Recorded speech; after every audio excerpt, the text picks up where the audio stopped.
To you about a very interesting topic, which is a vanishing follicle. How often do we see it? Very often. Or a post mature egg. And what are they? And today we'll briefly talk about both these aspects of either the vanishing follicle and the post mature eggs. The question is, do they exist and do these things occur? Or is it what we as clinicians find, or as what embryologists will tell us?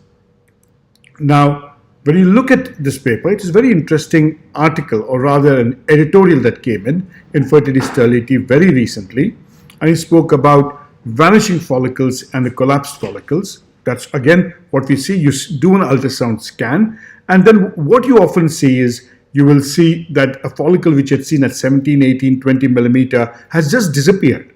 And the other follicles are still growing. So you really don't know whether a premature LH surge has occurred and your LH level is done and it's normal. And we also talk about briefly about post-mature egg. So, let's go on to and look at what a vanishing follicle is and what a post-mature LH is. So it was previously said that when a follicle could no longer be seen is called a vanishing follicle concept. Now, as women get older, you see more and more of follicles vanishing. And it seems that there is an elevated progesterone while the LH levels remains intact. And it seems to affect a single or two follicles, and thus may be a local phenomena more than a general phenomena. See, in the case of post-mature egg, it refers to an oocyte at retrieval that has an appearance of an oocyte that is getting old, or rather is advanced by a day and without fertilization. So it seems that it's been inside for an extra day. It's extremely rare to develop into a blastocyst, and again may affect single or one or two oocytes or follicles, and thus may again be a local phenomena. So if you again go back and say, let's look at the vanishing follicle. Now, some of the follicles will rupture and luteinize prematurely due to mechanical reasons, and as the follicle keeps expanding, and that's exactly what a mechanical reasons means. And it indicates that the follicle rupture is not due to surge of gonadotrophins, that usually should be, but due to the ovarian cortex not being able to accommodate the expansion of the follicle. And when you see it in follicles reaching 18, 20, 23, 24. And in fact, you'll also see it in women who are getting older, and as a follicle reaches 18 or 90. It increases with age. And what is the postulated theory? That the LH is independent progesterone. So remember that. It is LH independent progesterone increase that will trigger gonadotrophin surge. And why does the progesterone rise occur? Rise occurs because of spontaneous luteinization of granular cells due to intrafollicular changes. And as the follicle size increases, it loses integrity. So usually what happens in this case is you see granular cells going into luteinization. In nature, let's go back to nature and say, in nature what happens? A progesterone rises and that activates the GnRH pathway, creating a flare of hormones, and that leads to ovulation and rupture.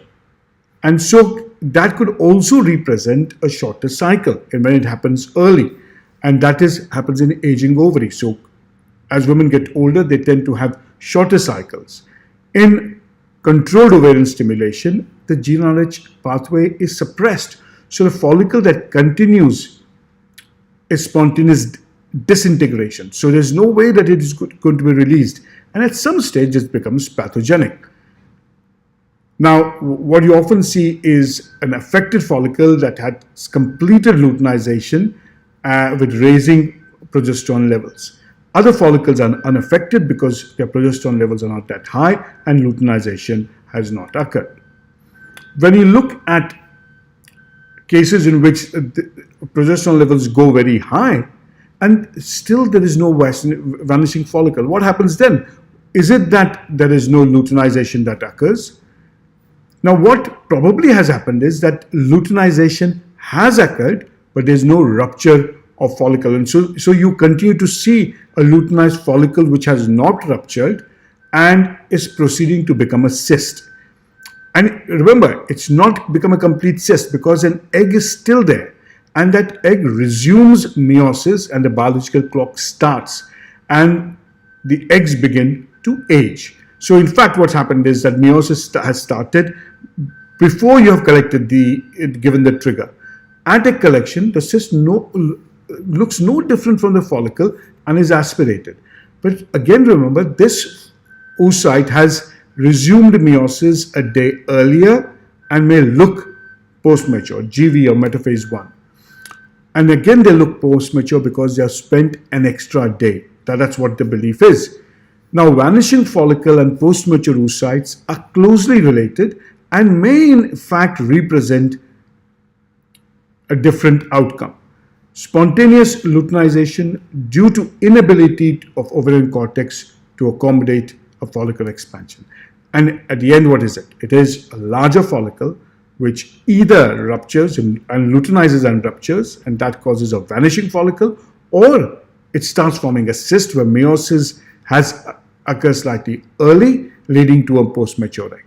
So that's in short about a very interesting area of our reproductive medicine and IVF, what sometimes almost always tends to disturb us. Thank you very much, and those of you who are coming to India in July, we'll have an opportunity to